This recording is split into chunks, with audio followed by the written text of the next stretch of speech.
धन्य त्याचे ज्ञान न करीच शोक वधिता बालक नामा म्हणे। संत शिरोमणी नामदेवराय सांगतात 6 मारली 6 लक्ष्मण, 6 मारली, डोळ्याला पाणी नाही आलं। ज्ञानी माणसं आपलं दुःख जो निवारण करू शकत नाही त्याच्या पुढे रडत नसतात। ज्ञानी कोणा पुढे रडतात माहिती आहे का? आपलं कोणीतरी दुःख दूर करील त्याच्या पुढे रडायचं। आपण अशा माणसापाशी रडतो की तो आपलं दुःख तर दूर करतच नाही, पण आपली किती बेजारी आहे तिकडं 6 नळ्यान पिरी तू, अशा हरामखोरापुढे आपण रडतो। नाही रडायला पाहिजे। रडावं देवापाशी, रडावं संतांपाशी, आणि रडायचंच असेल तर भरलेल्या नदीपाशी रडा, निदान गुळणा करायला मनानं पाणी घेता येईल। कुठल्याही नालायकापाशी रडायचं नाही। ज्याचं सगळं अंग दुःखानं बरबटलंय त्याच्यापाशी रडून काय फायदा आहे आपल्याला? विठाला विठाला।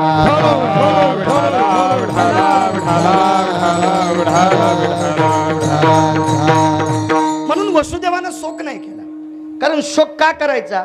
जिच्यापाशी करायचा ती बायको आहे। नवरा जर जास्त रडला तर बायकोला किती दुःख वाटन? नाही नाही, कारण ती म्हणेन ना माझ्या मालकात दुःख निवारण करायची ताकद नाही, याच्याकरता बायकोपाशी रडले नाही। दुसरा मुद्दा आहे, जे सांभाळायला लोक होते ते भाकरीचे पानचेट होते, ते कंसाचे भाकरीचे पानचेट होते अण्णा, त्याच्यापाशी रडून काय फायदा आहे? बरं ते उद्धार करू शकतात का? नाही। बरं रडण्याचा फायदा कशा करता नाही? कारण जो राजा निर्दयी आहे, निष्पाप लेकराला आपटून मारतो, त्याला दया आहे करू माझी बाबा, मग त्याच्यापाशी रडून काय फायदा आहे? म्हणून रडले नाही। हा ज्ञानाचा पुरुषार्थ आहे, धन्य त्याचे ज्ञान। आणि म्हणून मग एवढा मोठा ज्ञानी पिता सोडा का? महाराज, लेकराचं कल्याण होण्यासाठी कुळातल्या एखाद्या लोकांचा आशीर्वाद लागतो, त्याच्याशिवाय त्याचं कल्याण होत नाही। राजा जर व्हायचं असेल, प्रयत्न लोक करत नाहीत असं म्हणायचं नाही, पण वंशातली कृपा असल्याशिवाय राजा होता येत नाही। एक, तुम्ही क्षत्र कुठले? हा मृदंग वाजितो, उद्या भविष्यात भरपूर बोलपाठ होतील, महाराष्ट्रात चांगल्या प्रकारचा गाजेल, पण हे गाजण्यासाठी वंशात तुमची एखादी अशी आजीपंजी जन्माला आलेली असेल की तिनं घरी आलेल्या एखाद्या व्यक्तीला चतकोर भाकरी आणि तांब्याभर पाणी दिलं असेल, ते पुण्य तुझ्यावर पडलंय, याच्याकरता तू गाजतोस। नाही तर असे अभ्यास करणारे लय नदीला लोळायलेत, कुंटाला ना। महाराज, वरी जाण्यासाठी वंशाची कृपा लागते। आपण एखाद्याच्या मुलाला नोकरी लागली तर बायका सहज म्हणतात काय पुण्यवान आहे, त्या बाईच्या पोटी जन्माला आलं, असं आपण सहज म्हणतो, सहज। देवानंतरचा विषय। महाराज, यशोदा किती देवकी किती पुण्यवान असेल हो बाबा, की जिच्या पोटी जगाचा बाप जन्माला आलाय, पुण्य कमी असेल का तिचं? मग एवढी पुण्यवान आई सोडून यशोदेकडे जावं लागते, कारण काय? मागच्या जन्मातलं गथुड आहे। कारण 7वा अवतार हा कर्ज बाजारी आहे, ऋण फेडावया अवतार घेशी। 7वा अवतार सगळं कर्ज बाजार, आणि कर्ज फेड कुठं? ते 8व्या अवतारात। विठाला विठाला।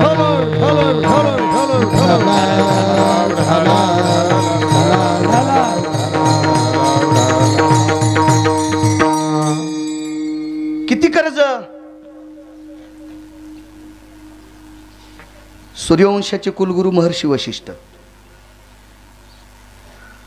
एक लक्षात ठेवलं पाहिजे परमार्थातल्या लोकांनी,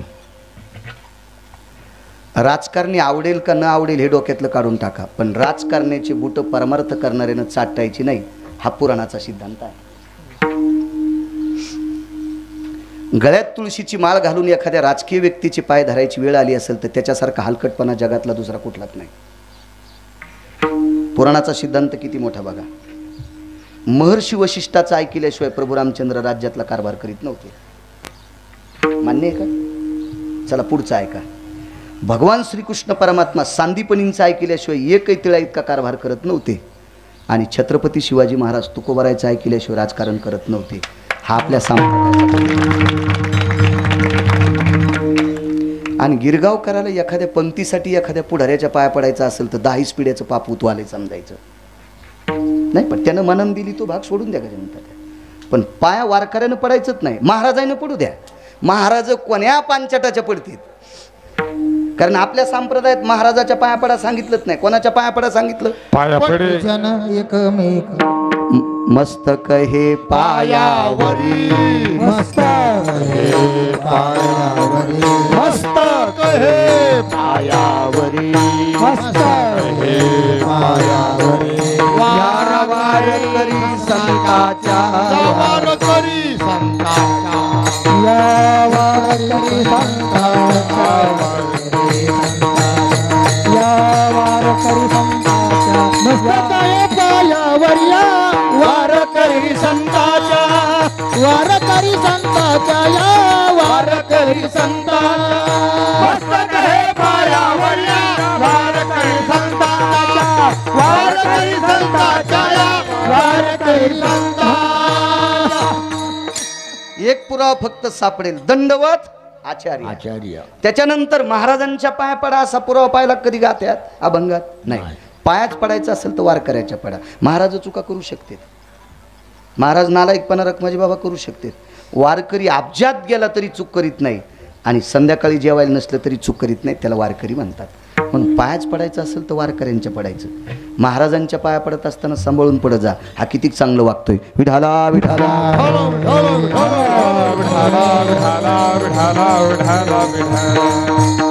हल्ली कोणाला कोण आवडल त्याचा काही मेळ नाही. हा बाबा याच्याही पुलीकडचा पुरावा पुराणा. कथम जन्मा भयव्याप्ती जन्मम प्रसगो भयव्याप्ती जिता सर्वस्थितायाम क्रियाम भास्करो तेजाया जायते. हे काय एखाद्या गांजा फुक्याचं वाक्य आहे, काय एखाद्या बिड्या वाढणाराचं वाक्य आहे, काय एखाद्या नशा करणाराचं वाक्य आहे.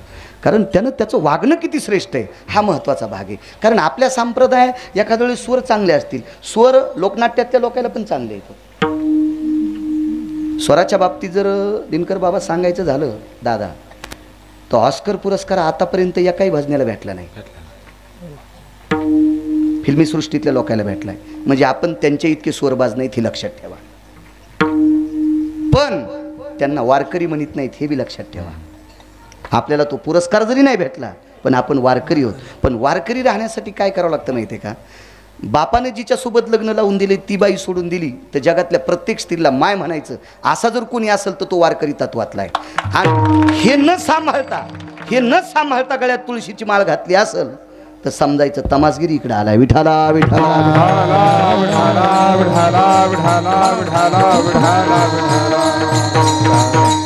बोल कमी पाठ असतील तरी चालतील पण दृष्टी गोड असावी. कीर्तन करायला बाबा श्लोक कमी पाठ असावा, वया कमी पाठ, हा बुद्धीचा प्रकार आहे. आणि ज्याची बुद्धी चंट असते का भाऊ त्याला काही पाठ होतंय, काही पाठ. युम पठाण औरंगाबादचे प्राध्यापक, प्रचंड ज्ञानेश्वरीचा अभ्यास, माणूस जातीने मुसलमान. APJ अब्दुल कलाम राष्ट्रपती, गीता पाठ होती. काय महाराज काय उच्चांक असतो काही लोकांचा. एक चक्षुहीन महात्मा आहेत, तो वेदाचा क्रम सांगतात, भागवताच्या श्लोकाचा क्रम सांगतात, पान क्रमांक सांगतात आणि डोळेत नाहीत. रामभद्राचार्य महाराज. याच्या पलीकडे सांगतो कृपालूजी महाराज, ज्यांनी प्रेम मंदिर बांधलं. कृपालूजी महाराज, गजानन सर एवढा बुद्ध्यांक की तो बुद्ध्यांक तपासत असताना ब्रह्मदेवाची सुद्धा मेमरी हँग होत असेल. काय प्रचंड विद्वत्ता आहे लोकांकडे. पण महाराज नाव याच्याकरता निघते ते आचरणाच्या चौकटीत होते. आपल्या संप्रदायात आचरणाला किंमत आहे, बाकी नाही. हा ते महाराज लयच गातेत, ठीक आहे तुझा विषय. ते महाराज फारच जोक सांगतात. मोबाईल उघडणं कपडे काढून नाचशील इतके जोक येतं. कीर्तन हा जोकाचा विषय नाही, कीर्तन हा मनोरंजनाचा विषय नाही, कीर्तन हा मनोभंजन विषय आहे. एका जरी माणसाला आपल्या वाणीचा प्रभाव पडला त्याचं नाव कीर्तन असतंय. जोक तर किती बी येत ना, किती जोक आहे. तुमच्या मोबाईलमध्ये मोबाईल उघडायच्या नंतर तुम्हाला नाना प्रकारचे इतके जोक सापडतील की तुम्हाला कळणारच नाही मी कपडे घालू का न घालू. तिथं बघा ना कीर्तनात ती अपेक्षा. कीर्तन चांग कीर्तन चांग कीर्तन चांग होयांग हरी रूप होयांग हरी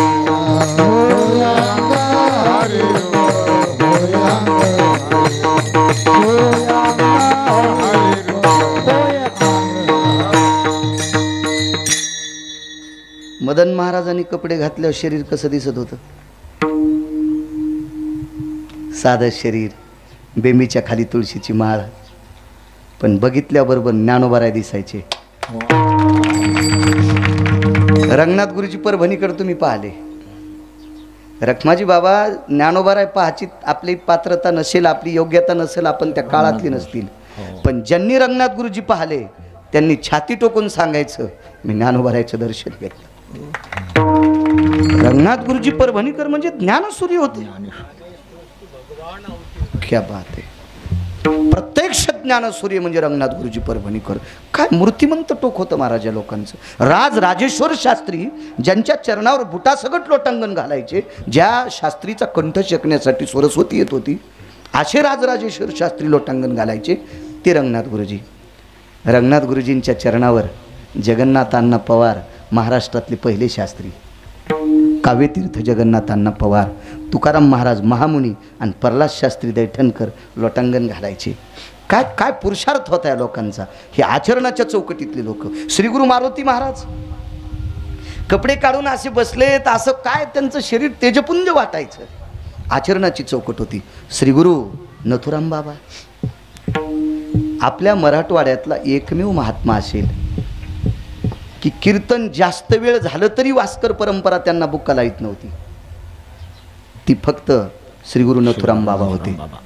प्रचंड विद्वत्ता महाराज.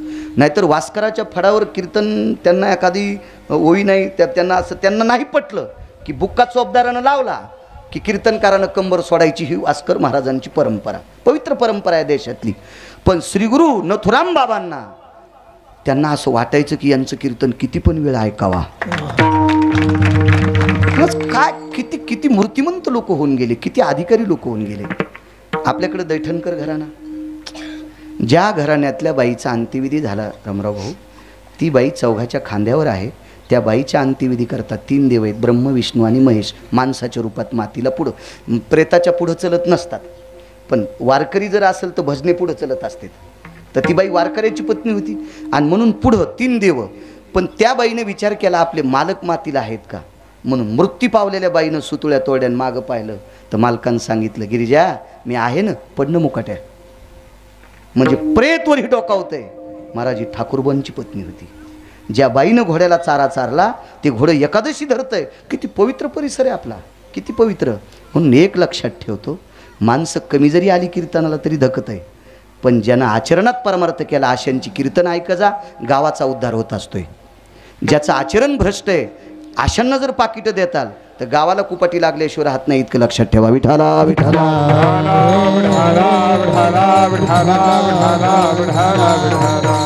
आणि ही जी परंपरा फार पवित्र परंपरा आहे. एखाद्याला जर एखादा आणायचाच असेल तर त्याच्या वाढदिवसाला आण, तुझ्या पवित्र बापाच्या पुण्यतिथीला आण, त्याच्या पवित्र बापाच्या पुण्यतिथीला आण. पण या 7 दिवसाच्या याच्यात ह्या मुठीवाल्यापाशी खेळ करायचाच नाही. फार तेजस्वी मूठ याची मूठ कोणासाठी उघडन आणि कोणासाठी रट्टा देईल काही सांगताच येत नाही. इतका पवित्र मालक. मी सगळ्यात जास्त भेट असेल भाऊ तर ह्या मालकाला. ह्या मालकाचं स्तवन केल्याशिवाय महाराष्ट्राच्या बाहेर गेलो आत्तापर्यंत कधीच कीर्तनाला सुरुवात केली नाही. मनातली मनात त्याचं चिंतन करत असताना विठाला विठाला.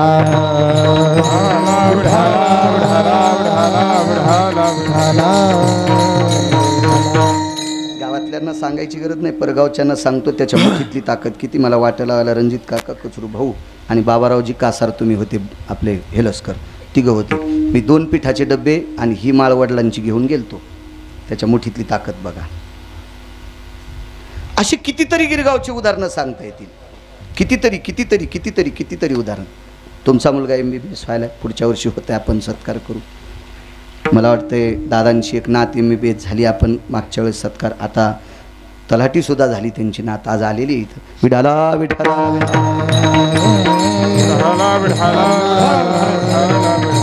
ह्या मालकाकडे प्रसन्नपणाने पाहणाऱ्या लोकांना भाऊ त्यानं कमी केलंच नाही. किती उदार आहे तो मालक. फार पावित्र्य, फार नाविन्य त्याच्यात आहे. महाराज आता कोणी कशाही मूर्त्या घडील. 1865चा रुपया सापडला आपण प्राणप्रतिष्ठा करताना. 1865चा चांदीचा ठोकळा 12 ग्रामचा, त्याच्या खाली म्हणजे त्यावेळेला प्राणप्रतिष्ठा केली. 1865ची प्राणप्रतिष्ठा नंतर, पण त्या काळाचा ठोकळा आजही चांदीचा आपण जशाला तसा समर्पित केला. एवढं तेजस्वी आणि गर्भित प्रसादिक मूर्ती काय असेल तर ही आहे. विठाला विठाला. चला, मी राजकारणावर का बोलत होतो, कारण महर्षी वशिष्ठाचं ऐकल्याशिवाय प्रभू रामचंद्र काही करत नव्हते. एक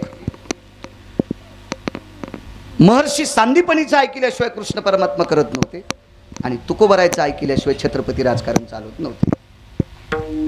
म्हणून एका 11 वर्षाच्या महाराजाचं पोरग मृत्यू पावलं.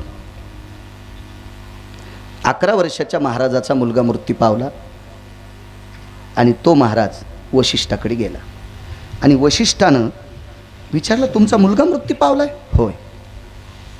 न्याय काय दिला? न्याय चुकला वशिष्ठांचा.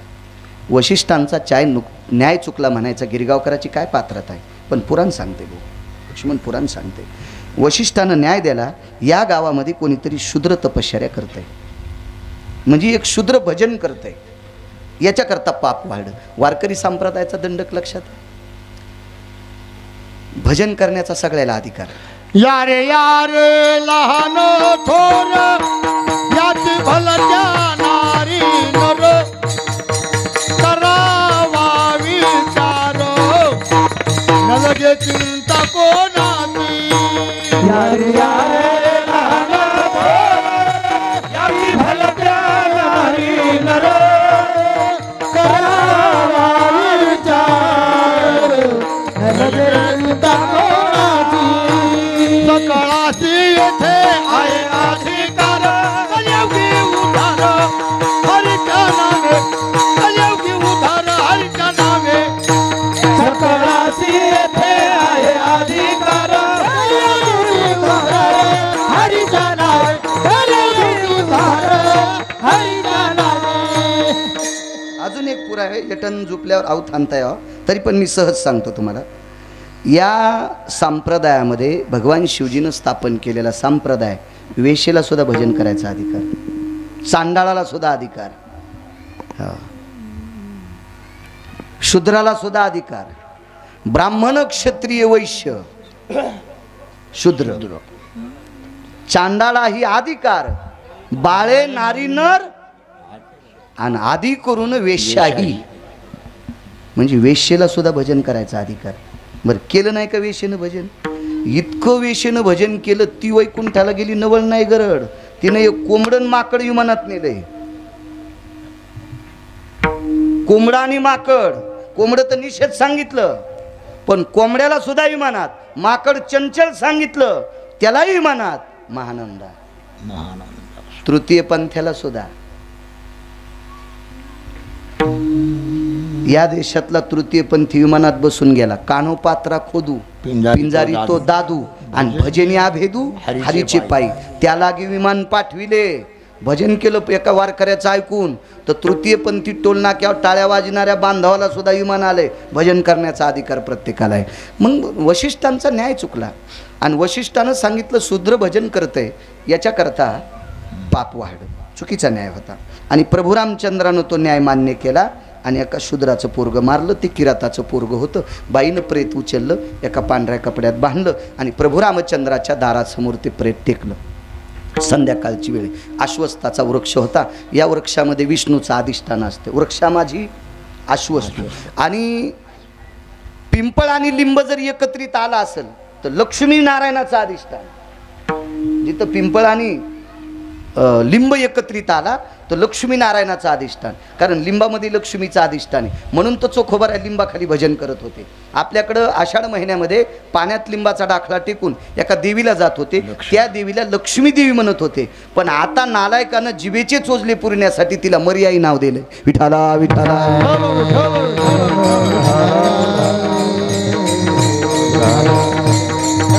लक्ष्मी देवी म्हणायचे शास्त्र होतं, कारण तिची पूजा केल्याच्या नंतर गावातल्या लहान लेकरांचा आजार ती दुरुस्त करीत होती. तिची कृपा असायची, असा पुराणाचा सिद्धांत आहे. आता लोक काय करतील तो ज्याचा त्याचा भाग आहे. विठाला विठाला.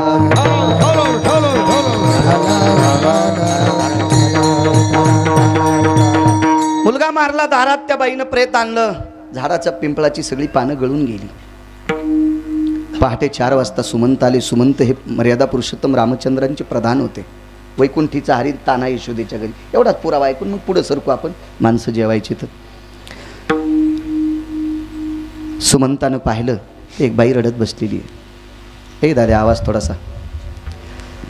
त्या प्रेतावतीनं डोकं ठेवलं, गाठोड्यावर ती रडू लागली. सुमंताने विचारलं कोण?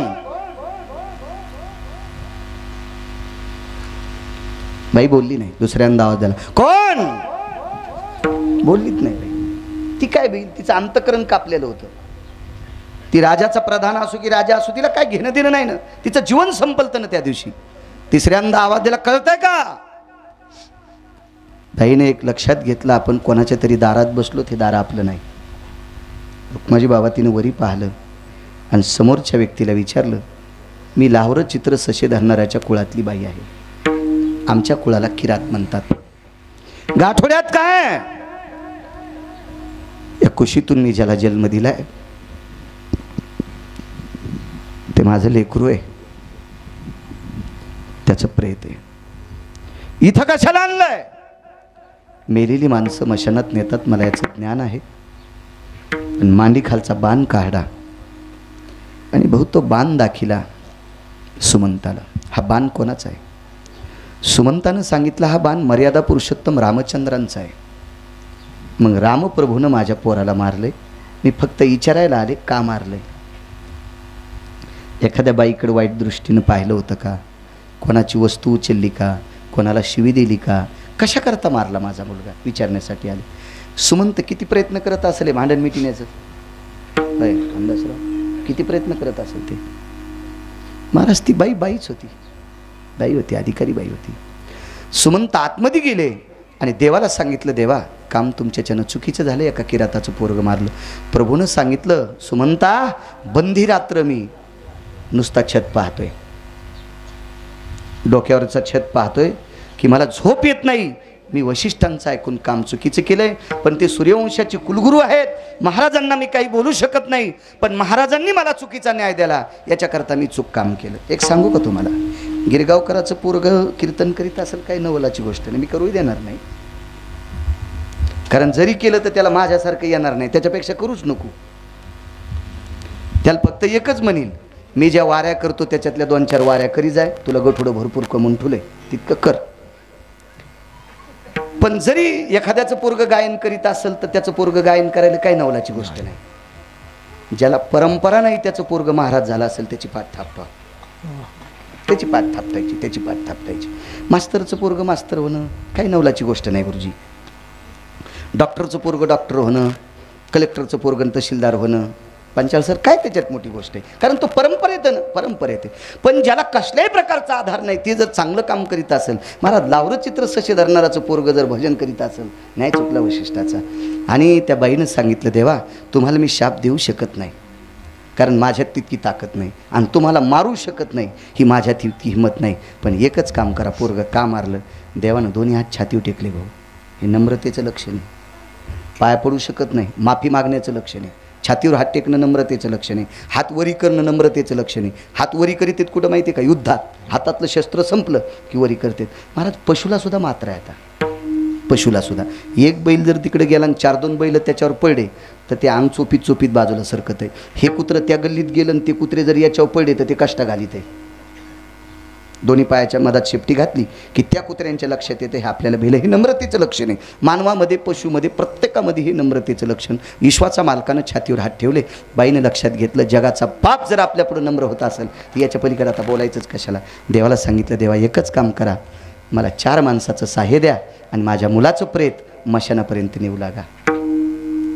महाराज देव किती दयाळू आहे माझा, मर्यादा पुरुषोत्तम जगाचा बाप. महाराज 4 लोकांपैकी हिच्या पोराला खांदा देण्यासाठी सुमंत नावाचे प्रधान दिले. महाराज विश्वाच्या बापाचा प्रधान, विश्वाच्या बापाचा. महाराज एक धर्मसिद्धांत असा होता, सुरती नावाच्या व्यक्तीनं प्रश्न केला, 11 वर्षाचं पोरग मेलं, इतकं पाखंड करायची काय गरज? त्याचं कारण होतं, विश्वामध्ये 2 नगऱ्या होत्या, तिथं केस पिकल्याशिवाय माणसं मरत नव्हते. एक रुक्मांगदाची नगरी आहे. यांनी एकादशीच्या पुण्य, एकादशी रुक्मांगदापासून सुरू झाली, त्याच्या अगोदर एकादशीनं, रुक्मांगदापासून एकादशीचं व्रत आहे. आणि शास्त्रामध्ये, वेदामध्ये, पुराणामध्ये आल्याला उपवास धरायचा असतो. आपल्या बायका व्यसनी नाहीत, पण आजारी जास्त पडतात. हे ज्ञानोबाराय तुकोबारायनं न सांगितलेली उपवास जास्त धरतात, याच्याकरता आजारी पडतात. त्याच्यातून फायदा काहीच होत नसतो, फायदा काही होत नाही. आमची इथे एक बाई आली आमच्या पोरायच्या आईला हळदी कुंकूला सांगायला. बऱ्या घरची बाई होती आणि शेती भरपूर असल्यामुळे त्यांच्या इथून आम्हाला भैमुगाचं शेंगाचं पोतं येत होतं. मी काही मागत नव्हतो, पण येत होतो. आणि ती बाई दिसल्याबरोबर आमच्या घरच्यांना मी खुणावलं, तिला चहा दूध कॉफी काहीतरी करा. आमच्या घरचे म्हणले, मी तिला अगोदरच म्हणले होते त्यांना, पण त्या नको म्हणाल्यात. नाही म्हणलं, मोठ्या घरची बाई आहे, वारकरी घरची आहे, पारमार्थिक आहे, आपल्या घरून तशी जाऊ नये. त्यांनी सांगितलं महाराज म्हणतात, म्हणून त्या बाईनं दूध पिलं, पण उभ्यान पिली आणि माझ्या पुढं पिली. मला अगोदर आदर वाटला भाऊ, पण माझ्या देखता उभ्यान दूध पिली म्हणलं कितीत मी सुखे वाटुळत ना दुसरी. इतक्या रगील महाराजा पुढं जर ती उभ्यान दूध पित असेल तर एक नंबरची वाटुळे. ती चांगले चांगले झाडं पाडायली समजायचं. मी म्हणलं आपलं चुकलं गडे, पिन नव्हतं म्हणायला पाहिजे. अहो तसं नाही, तिला खडा मंगळवार होता. तिला कोणता मंगळवार होता? खडा मंगळवार. सूर्य निघल्यापासून मावळूस तर खाली बसायचंच नाही. आहे का ज्ञानोबरायांनी सांगितलेला उपवास? आहे का तुकोबारायांनी सांगितलेला उपवास? नाही नाही, इथल्या नाही धरायच्या म्हणून नाही धरायला पाहिजे. ह्या सगळ्या चुकीच्या, खुळचट, भोळचट, पाखंडी, मूर्ख, नालायक कल्पना आहेत. आपल्याकडं फक्त 31 उपवास, खरे 29. अर्ध उपवास सोमवार, शक्य असल्यास प्रदोष, याच्या व्यतिरिक्त उपवास सांगितले नाही. 24 एकादशा, 5 परवान्या, अर्ध सोमवार, एक दिवस एक टाईम जेवून आणि प्रदोष संध्याकाळी सोडायचा असतो. असे काही शास्त्रोक्त 31 उपवास सांगितले. याच्या व्यतिरिक्त धरलेला उपवास हा तुमच्या मनानं, एखाद्या पाखंडी महाराजानं त्याची पोळी भाजून घेण्यासाठी त्यानं लावलेले ते नियम आहेत. आणि मग तुम्हाला काय ठरवायचं ते तुम्ही तुमचं ठरवा. विठाला विठाला.